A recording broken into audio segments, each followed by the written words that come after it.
السلام عليكم، إيه الأخبار؟ يا رب دايما تبقوا بخير وصحة وسعادة وسلامة. المواصلات والسواقين معاناة كل يوم. لك أن تتخيل صديقي العزيز إن أنا كل يوم أركب فيه العربيات والمواصلات بقابل السواق في سواق محترم وفي سواق مش محترم.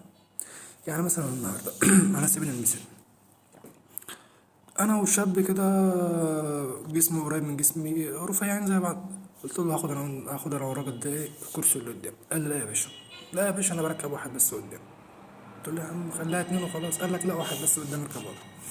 يا دوبك يا مؤمن ركبت ورا، بنت جت. قال لها اركب يا استاذه قدام جنب الاستاذ اللي قاعد.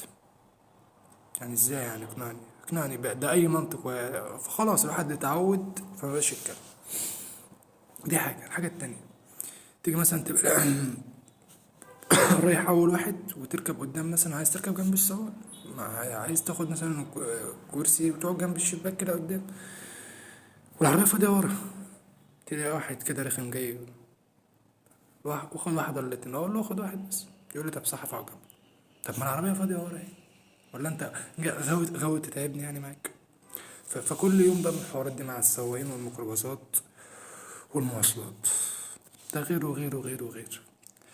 فهي الفكرة إن حاجة من الاتنين، لا إما نبطل نركب مواصلات، لا إما نركب مواصلات وإحنا فاهمين الدنيا فيها. فأنا بحاول أوصل لك المعلومة بحيث إن أنت لو اتحطيت في موقف من المواقف دي كبر دماغك وتعدي الدنيا عشان الدنيا تعدي. أصل هتتكلم مع السواق يقول لك يا باشا، والله يا باشا دي بنت وما ينفعش ان انا اسيبها وما اركبهاش. ما هتلاقي له مبرر، هيحط لك مبرر في اي حاجه. فانت اختصر وروق دماغك يعني الكلمتين دولت، بحيث ان انت لو فكرت او بتركب مواصلات في العموم تبقى عارف الدنيا رايحه فين وجايه منين. بس كده، سلام عليكم.